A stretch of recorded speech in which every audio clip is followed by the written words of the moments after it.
సంక్రాంతి సంబరాల్లో Satakarni cinema release అయిన విషయం తెలిసిందే.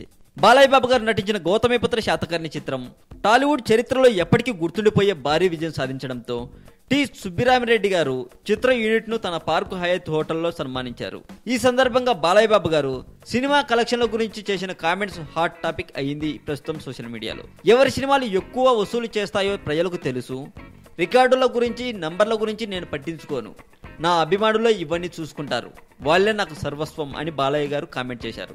చిరంజీవి గారు నటించిన ఖైదీ నెంబర్ 150 కలెక్షన్ల గురించి ఆ చిత్ర నిర్మాతలు ప్రెస్ మీట్లు పెట్టి మరీ ప్రకటిస్తున్న నేపథ్యంలో బాలయ్య గారు పరోక్షంగా ఖైదీ కలెక్షన్లపై సెటర్ వేశారనే అభిప్రాయం వ్యక్తమవుతుంది. ఇది విన్న వాళ్ళందరిలోనూ. ఇక బాలకృష్ణ గారి గురించి తెలిసిందే, మనసులో ఏది ఉంటే పైకి కూడా అదే మాట్లాడతారు అని. మరింత టాలీవుడ్ సమాచారం కోసం సబ్స్క్రైబ్ చేయండి టాలీవుడ్ సెంటర్.